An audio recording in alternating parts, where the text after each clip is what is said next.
നാട്ടുകൾ വിഷന്റെ news at 7 വാർത്തകളിലേക്ക് ഏവർക്കും സ്വാഗതം. പ്രാദേശിക വാർത്തകൾ ചുരുക്കത്തിൽ. കൂടുതൽ വാർത്തകൾക്കായി നാട്ടുകൾ വിഷൻ ചാനൽ സബ്സ്ക്രൈബ് ചെയ്യൂ. ഇനി ഇന്നത്തെ പ്രധാന വാർത്തയിലേക്ക്. കോങ്ങാട് മണ്ഡലം കോൺഗ്രസ് കമ്മിറ്റിയുടെ ആഭിമുഖ്യത്തിൽ പ്രതിഷേധ പ്രകടനവും കോലം കത്തിക്കലും നടത്തി. വാർത്ത വിശദമായി. പ്രതിപക്ഷ നേതാവ് രാഹുൽ ഗാന്ധിയെയും പ്രതിപക്ഷ എംപിമാരെയും റോഡിൽ വലിച്ചിഴച്ച മോദി ഭരണകൂടത്തിനെതിരെ മണ്ഡലം കോൺഗ്രസ് കമ്മിറ്റിയുടെ പ്രതിഷേധം ആളിക്കത്തി. കോങ്ങാട് മണ്ഡലം കമ്മിറ്റിയാണ് പ്രതിഷേധത്തിന് നേതൃത്വം കൊടുത്തത്. മോദിയുടെ കോലമേന്തി നടത്തിയ പ്രകടനത്തിന് CK Haridas, CA Krishnakumar, V Naseer, MC Ponnukuttan, ശോഭ വാസുദേവൻ എന്നിവർ നേതൃത്വം നൽകി. തുടർന്ന് പ്രധാനമന്ത്രിയുടെ കോലം കത്തിച്ചു. പ്രതിഷേധ യോഗം DCC സെക്രട്ടറി CN ശിവദാസൻ ഉദ്ഘാടനം ചെയ്തു.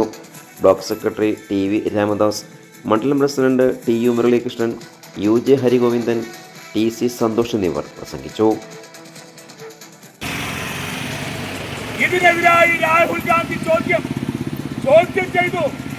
ഇന്ത്യയുടെ പ്രതിപക്ഷ നേതാവ്, ഇന്ത്യയിലെ പ്രതിപക്ഷ എംപിമാർ ഒന്നടങ്കം ഇന്നലെ മല്ലികാർജുൻ ഖാർഗെയുടെ ജന്മദിനവുമായി ബന്ധപ്പെട്ട് കോൺഗ്രസിന്റെ നേതാക്കൾ, പ്രതിപക്ഷ നേതാക്കൾ എല്ലാവരും ഒത്തുകൂടി നീറ്റ് പരീക്ഷയുടെ പേരിൽ, അതിനെ തുടർന്നുണ്ടായ സമരത്തിന്റെ പേരിൽ ആക്രമിക്കപ്പെട്ട ആശുപത്രിയിൽ കഴിയുന്ന വിദ്യാർത്ഥികളെ നോക്കി ജന്മദിനം വേണ്ടെന്ന് വെച്ച മല്ലികാർജുൻ ഖാർഗെ, AICCയുടെ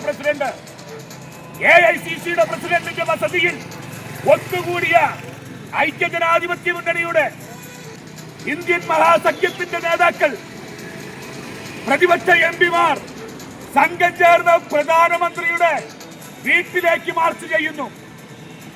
ഏതാണ്ട് 100 മീറ്ററിനും 150 മീറ്ററിനും അകലത്തിൽ പ്രധാനമന്ത്രിയുടെ വീടിന് മുറ്റത്ത് പ്രതിപക്ഷ നേതാവ് രാഹുൽ ഗാന്ധി, നമ്മുടെ നാടൻ ഭാഷയിൽ പറഞ്ഞാൽ 2 ഇലക്ട്രിക് പോസ്റ്റ് അകലത്തിൽ രാഹുൽ ഗാന്ധി, പ്രതിപക്ഷ എംപിമാർ പ്രധാനമന്ത്രിയുടെ വീട്ടിലേക്ക് കയറി.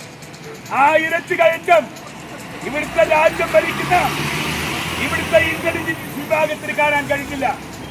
രഹസ്യാന്വേഷണ ഏജൻസികളെ മറന്നു നടന്നുകൊണ്ട് രാജ്യത്ത് പ്രക്ഷോഭം നയിക്കാൻ ഇന്ത്യൻ നാഷണൽ കോൺഗ്രസിന്റെ അനിശ്ചിത നേതാവ് പ്രിയപ്പെട്ട രാഹുൽ ഗാന്ധി മുന്നോട്ട് വന്നു.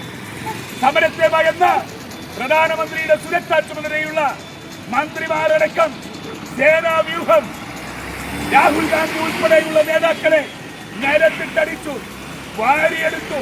പ്രിയങ്ക ഗാന്ധിയെ നിരത്തിലച്ച് തള്ളി വാഹനത്തിൽ കയറ്റി.